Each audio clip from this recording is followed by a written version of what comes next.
we have the privilege of representing victims and survivors that are oftentimes involved in catastrophic incidents that affect their lives. If anyone looking for a personal and loving relationship with law, I would choose Bear Law. At Bear Law, our goal is to turn victims into victors.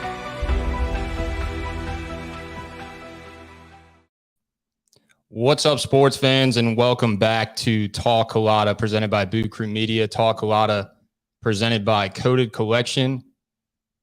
Go to Coded Collection and get your official 504 merchandise. That's codedcollection.com, CODEDCOLLECTION. On today's show, we have Ryan Griffin, NFL quarterback, Super Bowl champ, former Tulane quarterback standout. And before we bring Ryan on, just want to remind you that Russell Wilson has been traded to the Denver Broncos. Other news in sports, UNO plays on Thursday. They need to win 2 games to advance to the NCAA tournament. LSU basketball and March Madness is upon us. But let's bring the Super Bowl champ on, talk a little football. What's up, brother? What's up, Jack? Thanks for having me on, man. Absolutely. So first, just lay out for me kind of before you went to the NFL, break down for me your college football career. So I from California and really only had a couple offers, but Tulane brought me in for a visit, and I had heard of Tulane and seen and visited Tulane, and they put the classic college recruiting press on me where if I didn't commit, they're going to take my offer. So they said that they're only going to take 1 quarterback in my class. So I committed, and then within like a week of knowing them, and then I show up on the first day and there's another quarterback also in our class. So they lied. Classic college move. Classic. But yeah, I was thinking, yeah, well, it's everywhere. Yeah. But yeah, I was at Tulane for 5 years, 5 seasons, and got to play a ton. And then signed undrafted with the Saints. Talk about your experience playing, in New Orleans after Tulane, and just in general, not so much the Saints, but just your experience of living in New Orleans. Yeah, it was pretty wild. So I went from, a great example and like a great way to analyze it is I went from walking 5 miles with a shopping cart down St. Charles on Mardi Gras to get to, Lee Circle to having a car pick me up and drop me off. And I have like a private balcony on Bourbon Street, throwing beads. And then I have a Thomas Morstead lived on St. Charles. So I was just hanging out on his balcony while the parades were going by, going and getting margaritas across the street. It was... Yeah, it was a much different experience. I'm really happy I did both. I feel like I really earned it playing for the Saints and reaping all those benefits with all the, all the blue collar stuff that I did when I was at Tulane. Besides Thomas Morstead, who are your go-to guys on the squad? Who'd you get to bond with? Who do you remember? Or who do you maybe even keep in touch with? Yeah, so I just got married. Had a couple guys from the team, actually. Kenny Stills, Austin Johnson, and Justin Drescher were there. All Saints guys. I still talk to Josh Hill, Teron Armstead. Whenever we play them, it's, seeing those old guys, it's same old. I'd still work out with Drew Brees even in the offseason down in San Diego. So I still kept in touch with a good bit of guys. Nice. That's awesome. Tell me about your experience moving to the Tampa Bay Buccaneers for me. Sorry. So I got cut 3 times in New Orleans, even though I played there for 2 years. So my 3rd time getting cut, it was like, hey, we're really cutting you this time. We're not going to bring you back. And so it was kind of a surreal moment because I was like, damn. You don't know what's going to happen. You don't know if you're going to be able to keep playing football. It's an emotional moment. And so I remember sitting in Coach Payton's office and just talking with him, and he was telling me how he was going to reach out to teams for me, and I was like, all right, we'll see if that happens. Right. And then how it works with the waiver claim is, the team that drafted first that year gets to have the first waiver claim, the guys that get cut at the end of camp. And so the Bucs had the first waiver claim, so I was the first pick of the 7th round that year. Excuse me, 8th round. They brought me in, and I've been there for 7 years. What your time in Tampa was obviously, led into a Super Bowl victory. What do you say about just the position of quarterback and being in the quarterback room, with Drew Brees and then with Tom Brady? So I say that they're very similar. Whenever I was in New Orleans with Drew, I obviously left Tampa, and we had Jameis and Fitz started a couple games. But it wasn't until Tom came that I was like, oh, this is very similar to what I remember with Drew. They just prepare the same way. The thought process is the same. And it's interesting because it's not like they have ever really compared notes, Right. And so it's just something that I realize is, all right, this is what the best guys do. And there's only one way to really do it, in my mind, is the way that they do it. When you mentioned Sean Payton and your relationship with him, what do you think about him stepping away from the game? You think that's a permanent decision?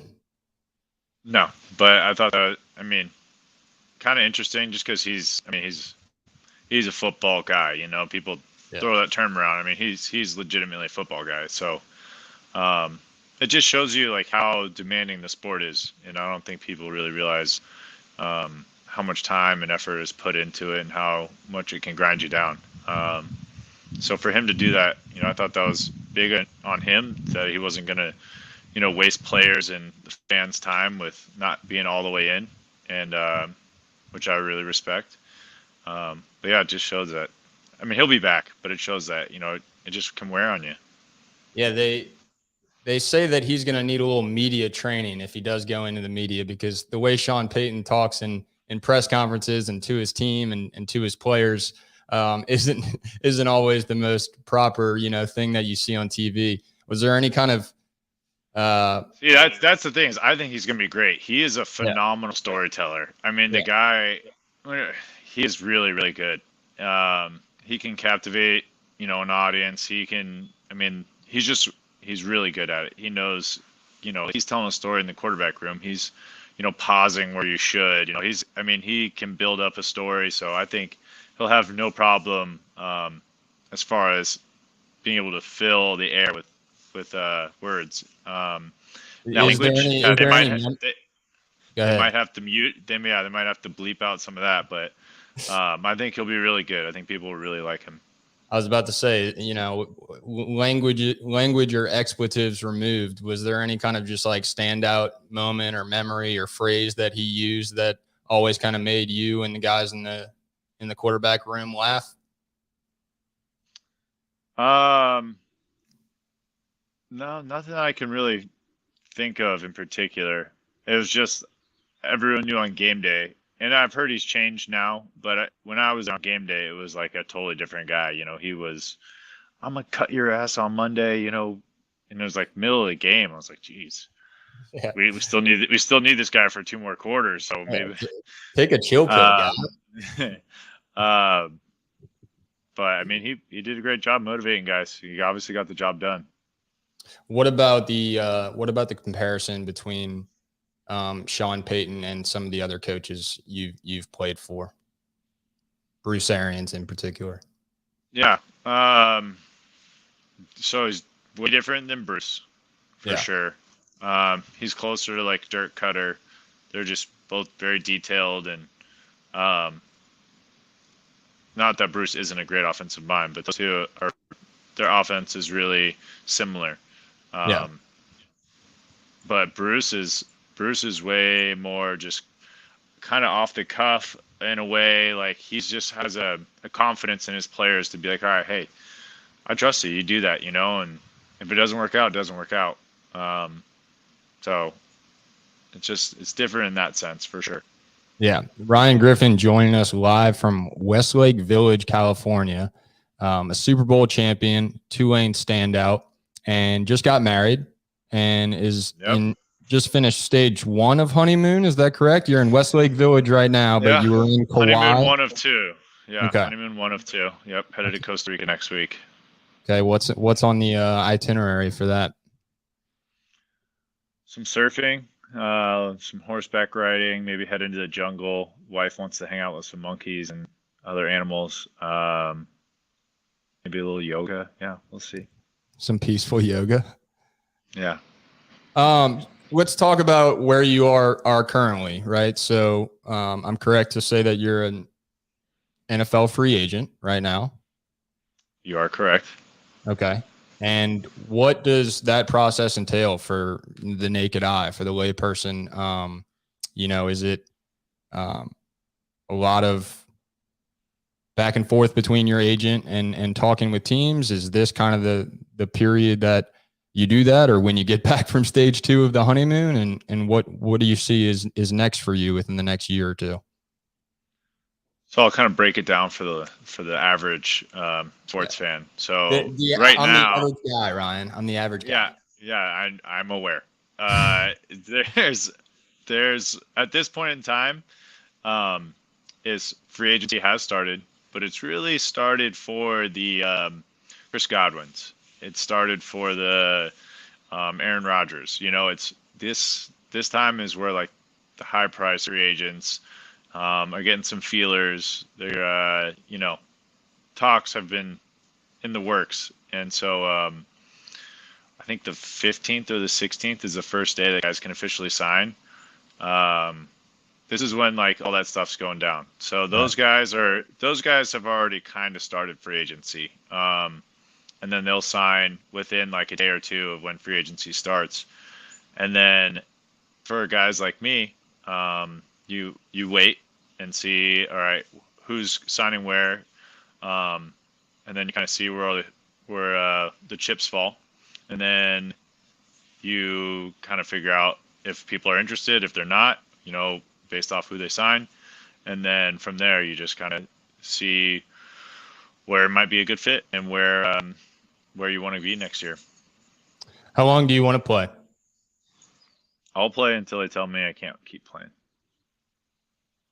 The rumor or the idea that Tom Brady, wanted to or could play until he's 50.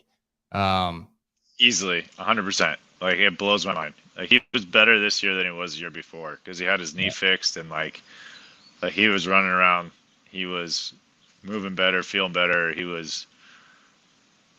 Being with him every day for the past 2 years, like, I would not be surprised if he played at a high level until he was 50. Ryan Griffin has some strong preseason highlights. This is just one of many. Ryan Griffin now, quarterback, still there for Tampa Bay, makes a nice completion right over.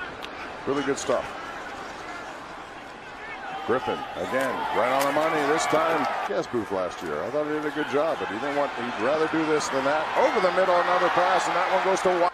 Another good class going in this year. It's got to be tough every year for a committee to come up with players. There's so much history involved here with the Steelers, but they did. And this is Schnell who gets away from this coming late.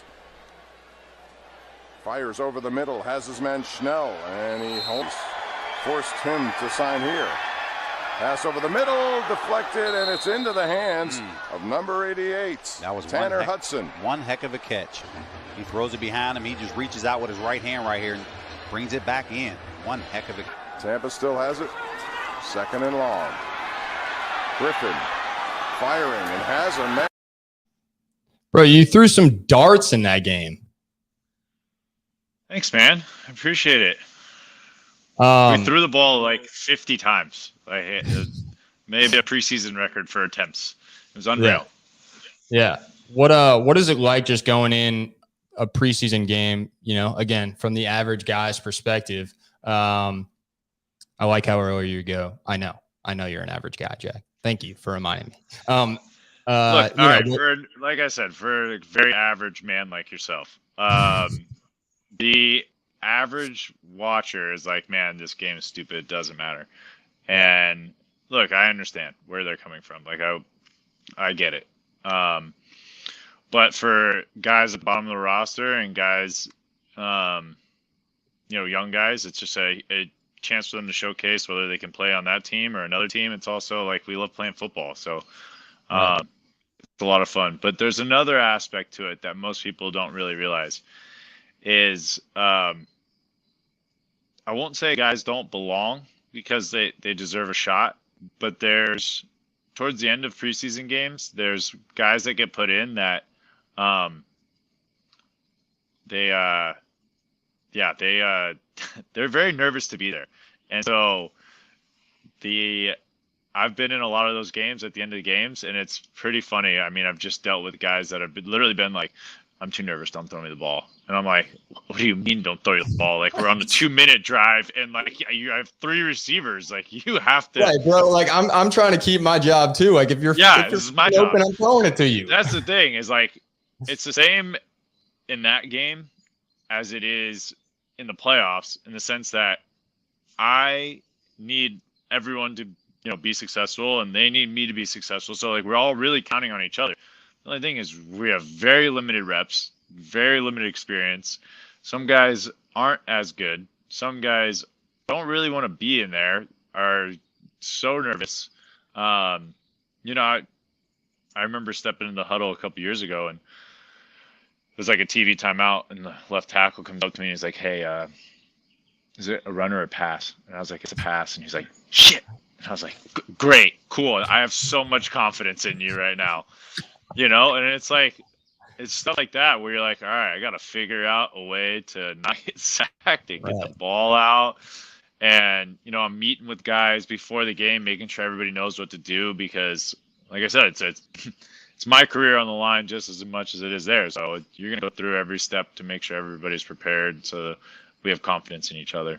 Do you remember what that conversation was with the backwards catch after he snagged it? Oh, that's my boy T Hud. Yeah, no, he ran the wrong route. What's his name? Tanner Hudson, T Hud. Okay. Yeah.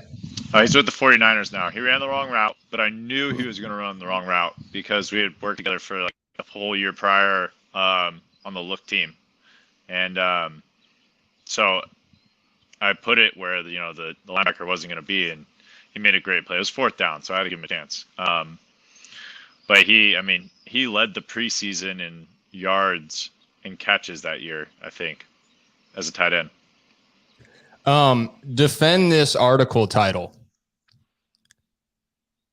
Buccaneers quarterback Ryan Griffin has $6.5 million in the bank thanks to a dream job backing up Tom Brady's backup's backup. Defend what? It's accurate to a certain degree. The guy who wrote it doesn't know about taxes, first of all. Second off, here's what I'm getting at. Some years I'm the backup, some years I'm not the backup to the backup. But it's also like, even when I was in New Orleans, like, you being able to play is all based off of people getting hurt or like getting suspended like Jameis did. And so, one, you don't wish that to happen because you're friends with these guys, or at least I have been friends with all the quarterbacks that I've played with. Right. And 2, I played behind Drew Brees and Tom Brady, who never came out unless we were blowing out a team, and take care of themselves, and the refs take care of them, So pretty tough to get on the field when you play behind those guys. What is the role of a backup quarterback or a third string quarterback besides the everyday work and practice that goes into the quarterback room? I'm asking more of from the sideline during the game. During the game? So during the game, so we had Kyle Trask on the team as well this year. So I'd make Kyle chart, what coverages, what blitzes we were getting on certain down and distance for certain personnel. And then whenever Tom comes off, you're just a sounding board, like, what did you see? What did he see? We're talking about certain players that might be coming in, like substitutes that that came in if a guy got hurt, plays that we like, what we think they're going to do on the next drive. So a lot of talking with the starter, and I mean, because you prepare all week like you're going to play, especially the last 2 years with COVID. They could test positive and you could be playing. So what's going on, and you're just doing what you can to help.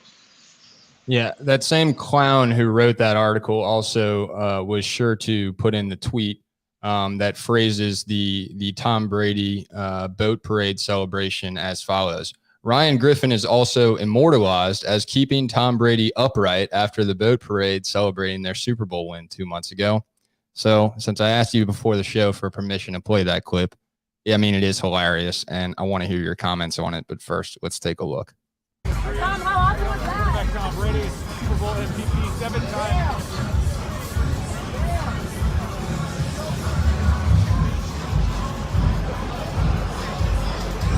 Super Bowls than any other motherfucking person. Cam! Any other franchise. Cam! No business. No business speaking to me. I know. Would have been a disaster. Best of my life. I mean, that is just awesome. Y'all are having so much fun. Dude, we had so much fun. I actually was just talking to sorry, I gotta move for it. No, you're good. Thing's about to die. I was actually talking to one of the Rams guys today. I was working out with him, and he was talking about how much fun they had, and I was like, dude, there's no chance you guys had nearly as much fun as we did whenever we were on a boat.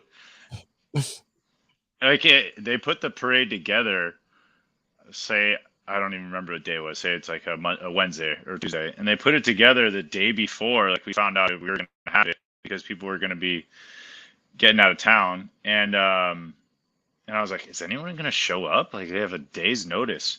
And it was packed. Like, we were on the boat, and all these other boats would try and like come up to our boat. It was almost like they wanted to like ram us, but obviously wanted to just come see Tom up close or whatever it was. And there was this police boat that was next to us the whole day, and every time a boat would come up, the boat would start charging that other boat. So the police boat had like rubber around it so it could hit a boat, and it was like bumper cars except with boats, which was awesome, so fun. Also, so before we went out there, the whole drunk Tom thing, we were at his house. It was actually Jeter's house that he was renting, and Derek Jeter? Yeah, he was renting Jeter's house. Nice. And so we were at the house, and we were like, all right, should we like bring anything? And me and Blaine had like pre-gamed a little bit before the parade, and I was like, I mean, could I bring more tequila? And so we went to the bar in Jeter's house, because it was just like Jeter kept it stocked for whatever. And and I remember being like, do you think we could take that 1942? And he's like, I pay enough in rent that I think I can take this bottle of booze. And I was like, all right, cool. And so, that was the tequila that did him damage. That was the tequila that we drank on the boat that day. Yeah. So what was it again? In that 1942? Don Julio, 1942. Oh, nice. Don Julio? Yeah. I should know that. Yeah, it's 1942. We'll confirm afterwards. What about your family? So, I look on, Molly's Facebook page, and she's got the picture from the Super Bowl, and, you gotta look back at some of the players who have gone through New Orleans and some of the quarterbacks and their stories, whether they're starters in the NFL or third string quarterbacks in the NFL. And, plenty of them have, great stories of their family. In fact, your sister Molly told me that you were, quote unquote, the golden child, even though she thinks that she's the golden child. Just talk about your family. Yeah, you definitely are. Talk about your family and just their support of your career. They've been awesome. I mean, I grew up in a family where everyone has to go to each other's sporting events, and my sister Molly played in college. at Spring Hill, and my brother was at Boise State this last year and is going to be at Portland State next year. And then my other brother didn't play in college, but he played in high school. So everyone's very athletic. Everyone was playing every sport. So we all would go to each other's games and we would support each other. And then obviously with me being in the NFL, it was tough going to Tampa because it was so far away. But when I was in New Orleans and Molly was in Mobile, it was super easy. And she would come over all the time and my parents would visit. But the Super Bowl was a blast. I took a picture with Tom Tom kind of made a little hideaway appearance at the party after the game. Mm-hmm. And I think he had like a hood on and everything. And he was like, and I was like, saw him walking out. And I was like, all right, we gotta get a picture with my brothers. And That's one awesome. of my brothers, one of my brothers in the porta potty. So he's not in the photo. So it was me, Oh, Matt, my and goodness. my brother Charlie's in the porta potty. That is and then not a my picture buddy- you take a piss during, bro. Yeah. And then my buddy Austin, who I played with at Tulane, who came to the after party, he hopped in the photo. He was like, I mean, if you guys are taking a photo, I'm getting in it. So he hopped in the photo, and everyone was like, oh, it's you and your brothers. And I was like, yeah, except Charlie's in that porta potty, like behind us, you can see. So is that something that that Max just rubs in Charlie's face all the time? Oh yeah. Yeah. Yeah. Charlie must be devastated. Yeah, he wasn't stoked to hear that we took that photo without him. Yeah. Poor piss cycle. That'll do it to you. Yeah, he's got some stomach problems, so he goes to the toilet, he goes to the bathroom a lot.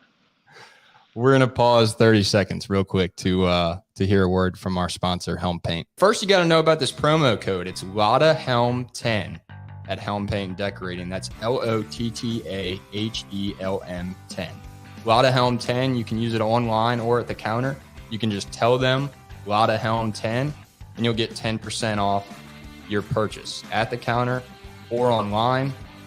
Go buy some paint from Helm Paint, the official paint and decorating store of Culotta. Helm Paint and Decorating provides quality paint, paint supplies, and equipment for residential jobs, commercial jobs, and interior designers.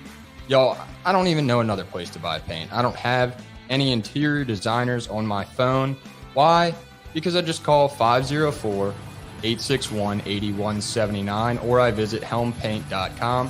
That's HELM paint.com, the official paint and decorating center of Culotta. You say yeah, I say helm yeah. So obviously, you mentioned you knew some of the helms down here in NOLA, but also you hear the number 504-861-8179, and another one of our sponsors is Coded Collection, which has the 504 shirts, and he has some stuff up in Boston and New Hampshire, some area code merchandise. What is your kind of what is your favorite area code? Is it back home in California? What are some of the best places you've visited over your time in the NFL? Well, I mean, I've been fortunate to spend so much time in two places. I was in New Orleans for 8 years, and I've been in Tampa for 7. So, and then I grew up in Los Angeles. So there's only really been 3 area codes for me, and that's 818, 504, and 813. And I mean, I will say 818 and 504 just hit different. Growing up here, I mean, it's Los Angeles, so there's so much you can do, and there's so much going on. And then 504 is just there's so much that goes into that area code, as you know. There's the people in Louisiana are some of the best people I've ever met, and are the most fun, have the best outlook, treat people great, and I enjoyed living there. I don't know if I could live there forever. Permanently with a family. Yeah. My kidneys and liver and everything would shut down because it's just too fun. I know, man. I just came off Mardi Gras and then a bachelor party. Yeah, dude. I did 8 Mardi Gras. Like, how mmany years did that take off my life? Right. Probably like 4.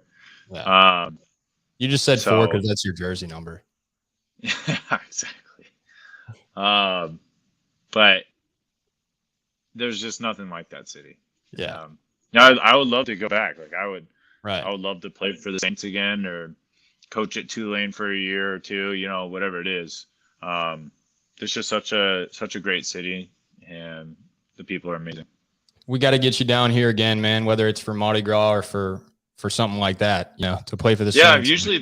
I'm usually there once or twice a year, regardless, not including the games that we play. Whether it's college people getting married or visiting old friends or whatever it is. So I like to get to New Orleans at least once a year, if not twice. That's awesome. Yeah. And we got a studio here on Magazine Street with a little balcony. So we'll have to get you over to the studio.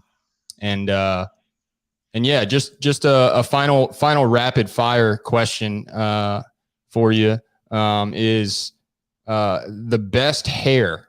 H2O Salon and Spa is one of our sponsors. So I like to ask everybody who's had the best hair of anybody you've played with. And don't say Tom Brady because that's a boring answer. No, I wouldn't say Tom. Okay. Kenny Stills was rocking the pony whenever we lived together our rookie year. That was it was hot at that time. And I think he dyed it black and gold. Drew Brees, bad hair. Fake hair. Ryan Fitzpatrick, good beard hair. Oh, fantastic beard hair. I don't know if H2O Salon and Spa takes care of men's beards, but that's a prime candidate. They can make it happen. Yeah. Yeah, those are probably some of the best. We've had some guys with some. I wish I could grow like some solid lettuce out the back of my helmet. Yeah, that's always been a dream of mine, but it's just so tough for me. Yeah. So, favorite place to eat in New Orleans? Okay, what am I eating? That's the thing is I lived there for so long. It's like, is it breakfast? Are we getting barbecue? Are we going to the joint? We uptown, Giacomo's. Are we getting po' boys, Krabby Jacks? Your stuff, man. Cochon. Are we going to the butcher just to get a sandwich? Ooh, all right. How about this? The thing is like everything's kind of changed too. Like I was there for so long, and it was like I got there in 2008, and so it was just enough removed from the storm that everything was up and running. But it was really cool to go from 2008 to 2014, 15 and see, places that once were just a hole in the wall now have a second place open, So I haven't been back in actually I was just back, but I haven't really been back for a couple days in a couple years because I was going to go, but then COVID hit. So I don't know what's still up and running and what's hot and what's not, but I know the spots that I used to go to that were the best. All right, we'll say this: seafood and then non-seafood. If you just had to pick, if you came down here and you were like, all right, I'm hit one seafood place, breakfast, lunch, or dinner, one non-seafood place. Okay. I love Cooter Brown's. I love Cooter Brown's oysters. Okay. I also love Pesh. Okay. Yeah. Unique answer. I used to live right next to Pesh. So phenomenal. Great spot. If we're doing seafood, I like that. Where's the Griffin family, or if you and I are hanging out, where are we going to get a drink? Good question. Don't say average Joe's because that doesn't exist. What was Average Joe's? No, I was saying because if you were hanging out with me. Oh, because exactly. Because I'm an average guy. You know what that spot that made me think of whenever you said that? There was a place that like it was upstairs and it had like just a ton of games. It had like ping pong rooms and it had Papa Shots. Huh? No. It was like it was a New Orleans place. It was kind of by UNO. For Xavier. It was by Xavier. I'll have to find it out. What's the spot on Magazine? St. Joe's or Balcony Bar? Yeah, Balcony Bar's right next door. Bar? Right next door. Yeah, it's a good spot. I used to go there a ton. You a Lucy's guy? Yeah, I was a huge Lucy's guy. We used to get a good discount at Lucy's. When I figured that out, being a local, somewhat local guy, it was like, we get what? I could have how many drinks for this price? I can bring people. So I used to crush Lucy's. Well, I was about to say Will Lutz and the like, special teams guys used to be there like an hour after the game ended. Like we used to go there on the balcony, and they were right over there. We used to, Lucy's. Yeah, we used to go to Lucy's a ton, and then behind Barcadia had a little spot that we would go to after games as well. That was back in 14, 15. Yes, yeah, that was our little spot. Where else did we go a ton? Oh, place at Chop Yard. I like Chop Yard. That was fairly recently open. And then there's one in Mid City that I can't remember the name of. It's kind of like that. Oh, Wrong Iron. Yeah. Yeah. Or Bayou Beer Garden. Bayou Beer Garden. That's what I'm thinking of. Yeah. Another spot that we loved was Flaming Dr. Pepper's at help me out. Oh shit. Flaming Dr. Pepper's. It's just off Bourbon, and it's like Patos, and then it's the other side, not the Pato side. Man, my buddies would kill me. Shit. I can see it. Gold Mine. Gold Mine, thank you. Yes, the Gold Mine. Yeah. Just depends where you are, what time of day, where you are, what you're looking to get into. That's the thing about New Orleans. I hit like 70% of the places you said just this Mardi Gras. So Gold Mine and Lucy's included. Yeah, great spots. Sometimes you pop over to the Australian wine bar across the street, and you meet some Australians, and they convince you to take your pants off and take pictures together. So I think you have no idea what you're going to get into during Mardi Gras. Final thought: today's NFL. What do you think about it? The big news that is happening, today, yesterday with Calvin Ridley. Gambling issue, and him just openly going to Twitter and say, bro, I bet 50 and 100. I don't have a gambling problem. Or the fact that Russell Wilson got traded to the Denver Broncos, or the fact that, the Saints may or may not roll with Jameis Winston, but it looks like they will as the starting quarterback. Just what's your vibe on today's NFL and the things that are happening, right now during the offseason? Besides the whole gambling thing, it's pretty standard. I feel like every offseason there's a lot of turnover, whether it's head coaches or starting quarterbacks, which are kind of the main spots.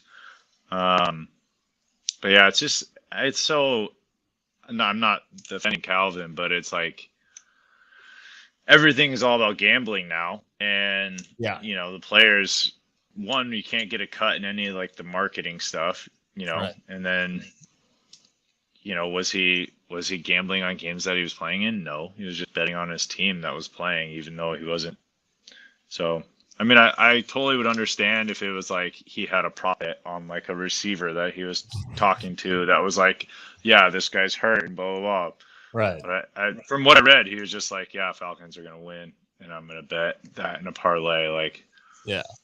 It's not like he was texting Lamar Jackson, who was going to be like, bro, I'm only running the ball this game. Okay, I'm going to bet a prop. Yeah, exactly. Yeah. 50+ rushing. First play is going to be this, and he bet that. Like I played with a guy he got popped for that. He went from the Bucks to the Cardinals. Josh Minn, I think he was a safety, but he was driving from Arizona when he was on the Cardinals to Vegas and placing the most ridiculous prop bets based off of like what he figured out during the week. I was like, yeah, that's illegal. You can't do that. Like you probably should not do that. Yeah, exactly. That's cheating. Yeah. But just like, hey, I hope my team wins, and I bet on them. Like, well, you can't do that. We all know that, but But then again, like Demario Davis made a good, reference with, the NFL kind of, and their punishments, kind of the length super of time. Consistent. Yeah, super consistent punishments. Yeah. Mm-hmm. Agreed. Yeah, very consistent. Yeah. Yeah. Awesome, man. We'll get some flaming Dr. Peppers at Gold Mine next time you're in. We'll Perfect. pop over to You owe me. Lucy's. That's all I need. Yes, I do. Okay. And I've never been to California, but when I do, I'll hit you up. And congrats on getting married. Have fun on part 2 of your honeymoon in Costa Rica, and wish you all the best during the off season. Keep in touch, and you the man. I appreciate it. Thanks for having me on, and roll wave. Yes, indeed. Ryan Griffin, NFL quarterback, Tulane standout, absolute legend, and now a guest on Talk Lotta. This is Talk Lotta, where we talk a lot of sports. For Ryan, I'm Jack, and we are signing out. Peace and love.